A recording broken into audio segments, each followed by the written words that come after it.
Y bien, pues para seguir con el... Bueno, y también por ajustarte al tiempo, entonces para seguir con la exposición, pues vamos a dar paso al siguiente interviniente. Miguel Ángel, cuando quieras. Buenos días. Bueno, ahora ya casi la hora de comer, pero buenos días. En primer lugar, agradecer a la organización la invitación que ha hecho a la Abogacía de la Generalitat para hablar en estas jornadas, ya que nosotros somos una parte muy afectada y que interviene de muchas maneras en el planeamiento urbanístico y en la ordenación del territorio. La Abogacía de la Generalitat tiene una función consultiva que es similar, aunque no con la misma efectividad que la que tiene el Consell Jurídic Consultiu, pero luego tiene una función contenciosa que supone la defensa de esos instrumentos de planeamiento ante la jurisdicción contenciosa. Desde ese punto de vista, la Abogacía de la Generalitat ha intervenido tanto en la elaboración de un informe previo consultivo a la aprobación del Patibel, como posteriormente en la defensa jurisdiccional del plan de ordenación territorial. ¿Qué ocurre? Que nosotros estamos regidos por un principio de coherencia y lo que decimos en un órgano como órgano consultivo tenemos que mantenerlo como órgano contencioso. Y esto muchas veces plantea un problema porque condiciona las estrategias procesales. No obstante lo cual, lo primero que quería señalar es que la intervención anterior me ha gustado mucho, la intervención de Patricia, porque ha puesto el dedo en la llaga de lo que es realmente importante en estos instrumentos de planeamiento, que es el contenido formal y el contenido material, que es en lo que yo voy a centrar esta intervención y lo que yo veo que es problemático, y abordándolos de una perspectiva eminentemente práctica que todavía no se ha abordado y que yo creo que es el núcleo y la esencia. En este aspecto voy a compartir muchas de las cosas que se han dicho hoy aquí por parte de la doctrina. Comparto absolutamente la posición del Consell Jurídic Consultiu en esta materia, pero de las posiciones doctrinales que se han manifestado voy a divergir en el sentido de que no creo que haya que matizar el vicio de nulidad, es decir, la nulidad de una disposición de carácter general es nulidad y no tiene que tener matización, porque en el caso de que sea subsanable, la administración empezará a decir, bueno, como que es subsanable, ya lo haremos luego, bueno, como que es subsanable, ya lo haremos luego. Y eso plantea una problemática, que es que cuando se comparte o se habla con los magistrados, tanto de lo contencioso administrativo como del TSJ, la problemática que plantea el declarar subsanable es que todos los informes y todos los trámites preceptivos pierden su efectividad, y en una disposición de carácter general eso no tiene mucho sentido. También voy a diverger en el aspecto de que los planes no sean disposiciones de carácter general.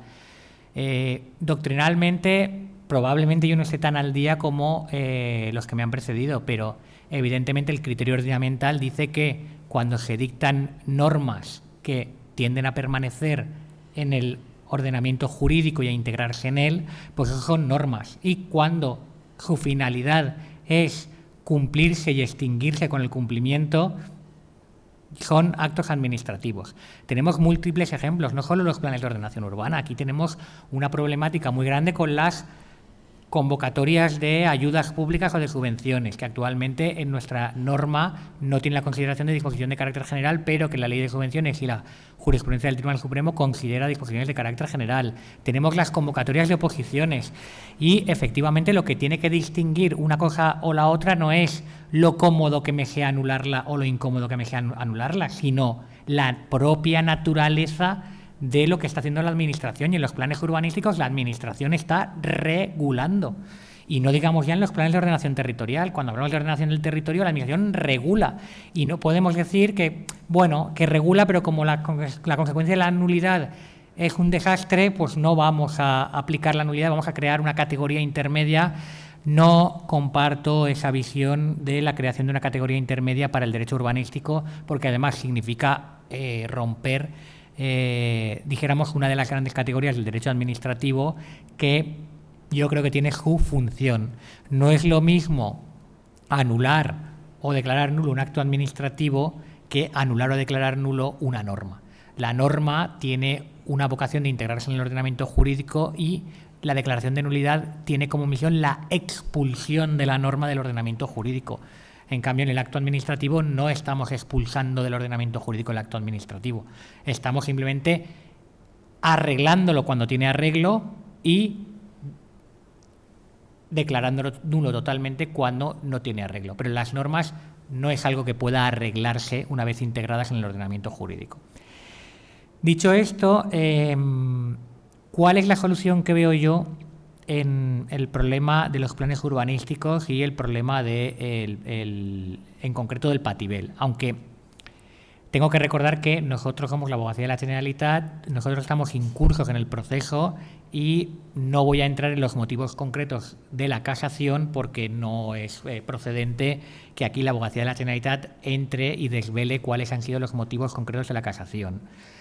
Se podrán intuir por lo que voy a decir, pero evidentemente en la casación va a haber muchos motivos, unos muy de detalle, otros más genéricos, pero es algo que por respeto a la institución a la que represento no debo de entrar y sobre todo también por respeto al procedimiento judicial que está en marcha. El primer problema que plantean, y la sentencia del Patibel yo creo que es un ejemplo o un paradigma de el problema es que la jurisdicción contenciosa administrativa es una jurisdicción revisora, es decir, la jurisdicción contenciosa administrativa no es como el resto de jurisdicciones. Cuando hay un proceso civil, los particulares no se ponen de acuerdo y el juez resuelve y dice, la solución es esta. Cuando hay un proceso penal, el juez dice, hay que condenar o no hay que condenar, declaro culpable o inocente. Pero en el caso de la jurisdicción contenciosa administrativa, estamos ante un control de la legalidad de la actividad administrativa. Los tribunales no pueden sustituir a la administración determinando las consecuencias de la ilegalidad. Los tribunales controlan y dicen esto es legal o es ilegal. ¿Qué ocurre? Que entramos en lo que anteriormente Patricia ha explicado, elementos formales y elementos materiales de la elaboración de un plano urbanístico. Los tribunales, si controlan la legalidad de la actuación de la administración, ese control de legalidad es un control que debe ceñirse a lo reglado, a lo legal, y no debe entrar en los aspectos técnicos. Porque, ¿qué ocurre? Que si yo, Tribunal Superior de Justicia, entro en el contenido del informe, que evidentemente tanto la abogacía como el Consejo Jurídico Consultivo lo pueden hacer porque no tienen una actividad de control reglado, tienen una actividad de control interno que avisa a la administración de si lo está haciendo bien o no lo está haciendo bien y que consulta, somos órganos consultivos y la administración puede recoger esa consulta o no recogerla, pero la jurisdicción contenciosa administrativa controla y deja sin efecto lo que la administración ha hecho y eso es una diferencia que hay que entender como fundamental. Entonces tiene que ceñirse a lo reglado, a lo jurídico. Y cuando un órgano jurisdiccional entra y dice el informe de impacto de género no me parece bien porque no contempla esto, el informe de costas no me parece bien porque en realidad no justifica suficientemente, yo creo que eso es un error. La jurisdicción está sustituyendo a la administración y hay que tener en cuenta que la administración en su configuración tiene órganos técnicos, tiene ingenieros, tiene psicólogos, tiene arquitectos, tiene todo un plantel de funcionarios que no son solo jurídicos, que son los que elaboran esos informes. Y cuando la jurisdicción sustituye a esos sujetos, está invadiendo las competencias de la administración pública o en ese caso del Poder Ejecutivo que está dictando una norma. Está invadiendo la competencia en la potestad reglamentaria porque lo que está haciendo es entrar en elementos técnicos que no les corresponde. Por ello, la jurisdicción contenciosa administrativa es una jurisdicción de control de legalidad reglada. No es una jurisdicción como la civil en la cual el juez establece la verdad. En la jurisdicción contenciosa el juez no establece la verdad. Y yo comentaba con mis compañeros a propósito de la sentencia del Patibel, pues bueno, pues oiga, en ejecución de sentencia vamos a pedir que dicten ellos el plan urbanístico, porque claro, si ellos han dicho que el informe no es suficiente, pues que nos digan qué tiene que tener el informe, o que nos digan que el impacto económico, qué tenemos que decir en el impacto económico, qué tenemos que decir en el informe de la infancia.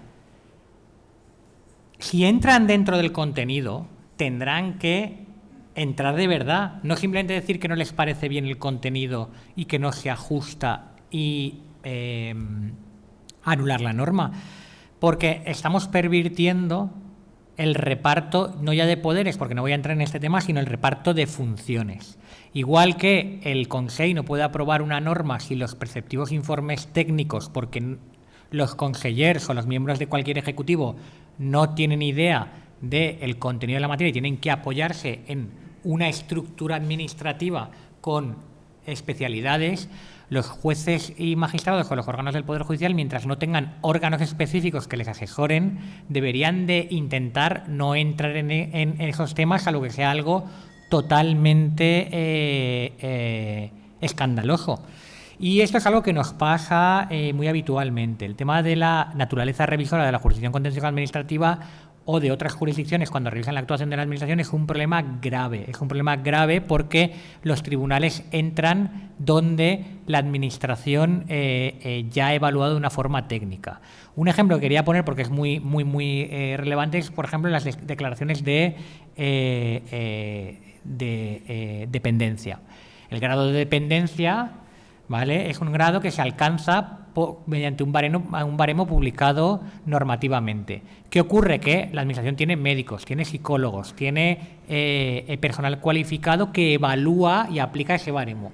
Llegamos a la jurisdicción y ¿qué ocurre? Que volvemos a evaluar el grado de dependencia. No, es que yo creo que aquí en vez de un 4% hay que un 6%. Oiga, no, porque si no suprimimos los órganos de valoración de la administración y que vayan todos al Tribunal Superior de Justicia a valorarse y ya está. Y como el sistema de momento no funciona así, yo creo que la naturaleza revisora de la jurisdicción contencioso administrativa es esencial para entender la problemática de la declaración de nulidad de las normas.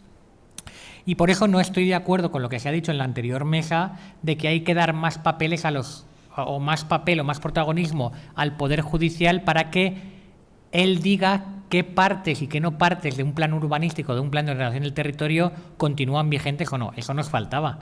Que ahora el TSJ coja el patibel y diga, esto lo dejo, esto lo quito, esto aplicable dentro de 5 años. Pues es que en ese caso la actividad administrativa sobra. Todo el control y todos los informes que se han ido haciendo, el legislador es cada vez más minucioso, cada vez más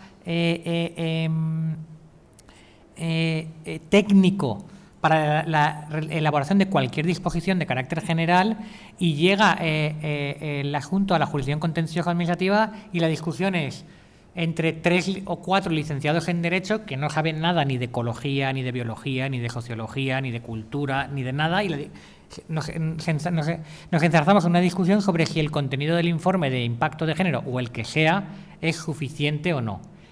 Eso es un peligro muy grande. Y hasta ahora se ha visto bien. ¿Por qué? Porque en determinados asuntos, como por ejemplo puede ser el reconocimiento de un trienio, la carrera profesional, un sexenio, etcétera, la jurisdicción contencioso administrativa por economía procesal decía, oiga, no voy a devolver a la administración la resolución que ha hecho mal para que la vuelva a dictar, sino que por economía procesal al funcionario yo le reconozco el trienio, yo le reconozco el sexenio. En esos casos, evidentemente, como se trata de una cuestión eminentemente jurídica, el desbordamiento de la función de control se puede entender. Pero cuando entramos en cuestiones técnicas, el desbordamiento de la función de control es un peligro muy grande, porque entonces ya entran las opiniones. Y esto lo hemos visto claramente con la pandemia. Cuando la jurisdicción contencioso administrativa entra en las opiniones de cada magistrado sobre la efectividad de las vacunas o la efectividad de cualquier elemento relacionado con la pandemia, pues está invadiendo un terreno que yo creo que no es el jurisdiccional. Y lo digo con todos los respetos. Y también lo digo con haciendo propósito de enmienda y reconociendo la culpabilidad de la Administración. Muchas veces los jueces y los tribunales se ven abocados a hacer esto por situaciones de injusticia material obvia. En el grado de discapacidad, que es lo que estábamos discutiendo, cuando vino la crisis económica se denegaban todas por sistema. ¿Qué ocurre? Que esto obliga a la jurisdicción a sustituir a la Administración. Entonces, ¿qué ocurre? Que ese desbordamiento no es culpa de los órganos del Poder Judicial, o no es culpa exclusiva de los órganos del Poder Judicial, es culpa también de la Administración que no hace su trabajo.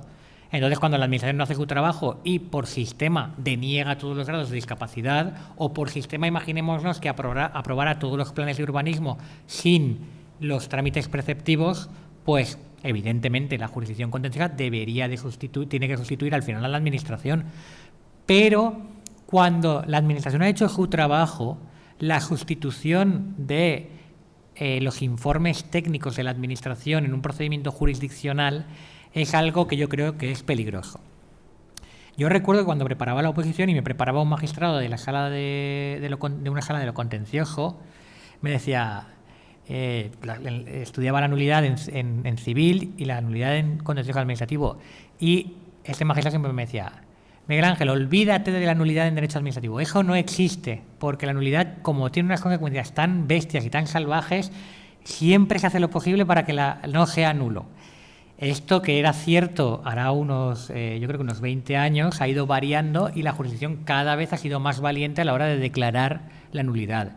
Esta valentía ha tenido unas consecuencias muy positivas para impulsar a la Administración a ser más puntillosa y a cumplir mejor la legalidad, pero también ha tenido unas consecuencias devastadoras atribuyendo a los órganos jurisdiccionales funciones que no les son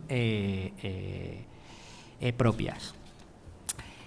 Muy conectado con este problema, tenemos el problema de qué ocurre cuando los tribunales invaden la actividad administrativa. Lo que ocurre cuando los tribunales invaden la actividad administrativa es la retracción de la actividad administrativa, y esto es un problema, porque si comenzamos con la declaración de nulidad de planeamientos urbanísticos por cuestiones técnicas, los técnicos que han decidido sobre esos informes lo que van a hacer va a ser retirarse y no planear. Porque si luego va a venir un juez, yo soy economista y he hecho un estudio económico sobre un determinado planeamiento, y luego viene un juez y sustituye mi opinión cualificada por su opinión, ¿qué ocurre? Que es mejor no planear, es mejor no normar y es mejor actuar. Y es un problema porque el sistema no está pensado para eso. El sistema de control jurisdiccional de la actividad administrativa, de acuerdo con el artículo 106 de la Constitución, está pensado para que los tribunales se ciñan a lo reglado y lo jurídico y dejen la actividad técnica a la Administración. Otros sistemas son diferentes. En Suiza, un magistrado tiene a su servicio, o un juez de primera instancia tiene a su servicio, todo una pléyade de órganos técnicos que le proponen, que le informan, que le asesoran, pero el sistema español no está pensado desde ese punto de vista, y por tanto tenemos que trabajar con lo que tenemos. Lo que no podemos es dinamitar de este modo el sistema. Y ya digo que no es un problema solo de los órganos jurisdiccionales, sino de la Administración, cuando en muchas ocasiones descarga la responsabilidad en los órganos jurisdiccionales no realizando su tarea. Otro de los temas o de los puntos clave que yo creo que no se ha tratado suficientemente en estas jornadas y que también solucionaría en parte problemas como el del Patibel es que yo creo que no hay una distinción clara, y yo creo que a mi lado tengo un especialista al respecto, entre lo que es urbanismo y lo que es ordenación del territorio. Dijéramos, como en su momento dijo Luis Racionero, que la ordenación del territorio es la ordenación del espacio externo a la ciudad, y el urbanismo es la ordenación del espacio interno urbano. Y es muy diferente la ordenación de lo que ya está ordenado, como es el urbanismo, de la ordenación de aquello que no está ordenado, como es la ordenación del territorio. ¿Por qué? Porque el urbanismo es una actividad muchísimo más reglada que la ordenación del territorio. La ordenación del territorio influye en otros elementos mucho más importantes. La ordenación del territorio tiene que ver con lo que en arquitectura se llama lo infraestructural. Tiene que ver con elementos que establecen conexiones paisajísticas, conexiones verdes, conexiones de movilidad, conexiones de transporte, conexiones sociológicas, conexiones de prestación de servicios públicos. Y eso es tremendamente importante, saber que eso no es algo reglado como la cantidad de alturas que se puede construir en un determinado solar. Eso depende mucho más de una actividad discrecional, y esa actividad discrecional no puede estar sujeta a los mismos parámetros que la actividad urbanística, y aquí sí que se debe de distinguir claramente entre una cosa y la otra. Y aunque el Estado no tenga competencias en ordenación del territorio, sí que tiene una competencia que es la armonización en este punto, y la armonización debería de servir para que los instrumentos se utilicen de forma adecuada. Es decir, hay unas cosas que corresponderá hacerlas mediante ordenación del territorio y que tendrán unas exigencias, y otras cosas que corresponde hacerlas con urbanismo y que tendrán otras exigencias. La ordenación del territorio es política territorial, y a mí me llama mucho la atención porque yo siempre veo el mismo ejemplo. En verano, en julio, cuando todos vemos el Tour, da gusto ver como en Francia lo que es la ordenación del territorio. Las bicicletas van por las carreteras, van por los pueblos, y es un todo ordenado donde se mantiene una coherencia en las edificaciones, se mantiene una coherencia en la conservación del patrimonio, se mantiene una coherencia en los espacios verdes, y da gusto ver circular las bicicletas. Sin embargo, cuando yo veo la Vuelta a España, de repente salen de una autovía, se meten por un pueblo donde hay pisos de 4 alturas al lado de casas del siglo XIX, y ahí se ve un poco lo que significa ordenar el territorio. Y eso tiene que ver con una concepción de interés público, y esa concepción de interés público no puede ser sustituida por los tribunales. Sin embargo, la actividad urbanística es distinta, porque en una actividad urbanística sí que hay una serie de elementos muy reglados: la distribución de luz, la distribución de gas, la división de la evacuación de las aguas entre aguas pluviales y aguas residuales, la cantidad de metros cuadrados que tiene que dedicarse a espacios verdes, a espacios educativos, a espacios culturales. Todo eso es algo mucho más reglado que la ordenación del territorio. La ordenación del territorio, además, es muy interdisciplinar, y entrar desde el punto de vista jurídico es como entrar como un elefante en una cacharrería.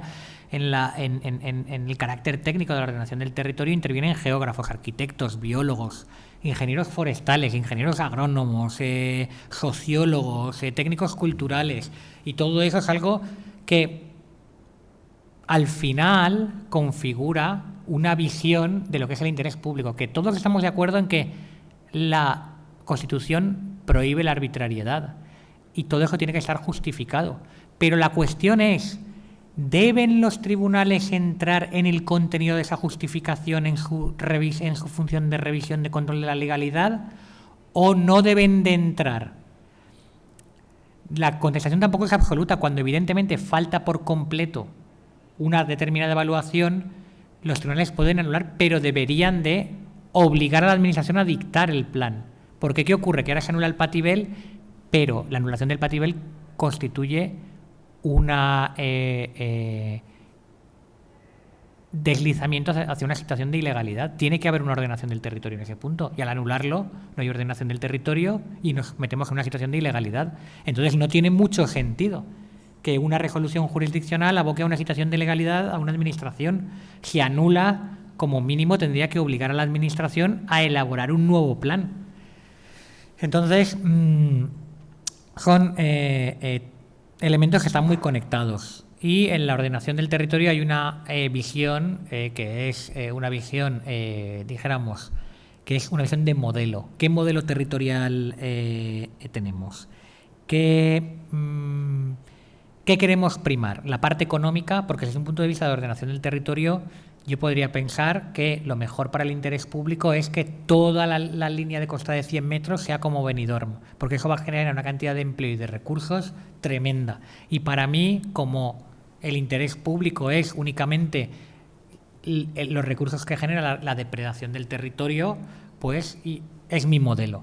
Sin embargo, yo puedo tener un modelo distinto que sea la preservación a ultranza, y desde ese punto de vista y desde ese modelo digo que el interés público es preservar al máximo. Este debate existe y todavía no se ha solucionado. El modelo Benidorm es un modelo que cuando se habla con arquitectos se dice, no, es un buen modelo, porque toda la actividad se concentra en un punto y allí podemos poner depuradoras, podemos poner servicios públicos, no necesita mucho transporte. El modelo de dispersión que por ejemplo, que hay en California es un desastre. ¿Por qué? Porque la prestación de servicios públicos, de recogida de basura, de seguridad, de saneamiento de aguas, cuando yo tengo la población dispersa en 50 kilómetros es imposible. No puedo ni darles seguridad, ni darles recogida de residuos, ni darles depuración de aguas. Entonces, ¿qué modelo cogemos de ordenación del territorio? ¿Un modelo en el que haya 4 núcleos como Benidorm o un modelo en el que toda la costa esté llena de casas pequeñas integradas en el paisaje?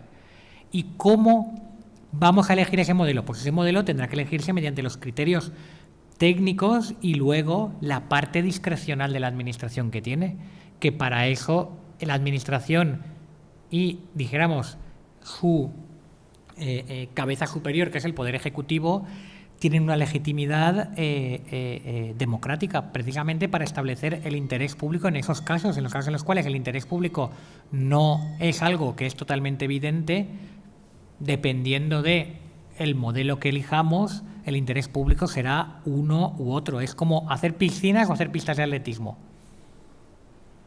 Eso depende del modelo que tengamos. Entonces, promover la Copa América o promover el maratón, depende del modelo. Y todo eso es lo que implica el planeamiento de la ordenación del territorio. Y por eso la adecuada distinción entre lo que es urbanismo y lo que es ordenación del territorio permite diferenciar entre lo que es una sentencia que anula un plan urbanístico de lo que es una sentencia que anula un planeamiento que no es urbanístico. Y de ahí mi divergencia con la necesidad de crear una categoría independiente a la nulidad. Yo creo que no es necesario crear una categoría independiente a la nulidad en el caso de las disposiciones de carácter general.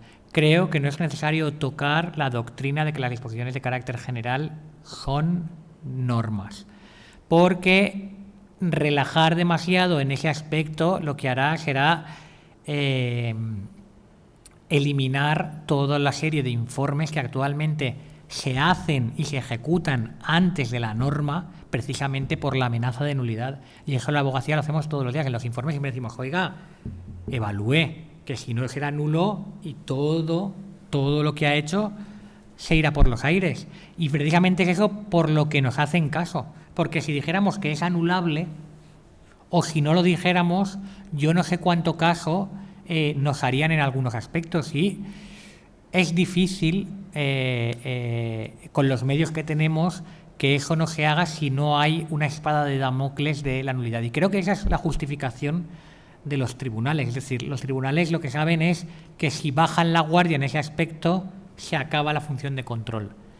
Y también dejan de reforzar la actividad administrativa, porque se va relajando, nos vamos relajando, todos nos vamos relajando y al final se aprobaría todo y bueno, cuando alguien lo reclame ya veremos si lo arreglamos o no lo arreglamos. Y con esto yo acabo porque acabo porque he cumplido la media hora. Tendría muchas más cosas que comentar, pero acabo y ya luego en la mesa, si hay alguna cuestión, la vemos. Muchas gracias a todos por prestar atención. Pues muchísimas gracias, Miguel Ángel.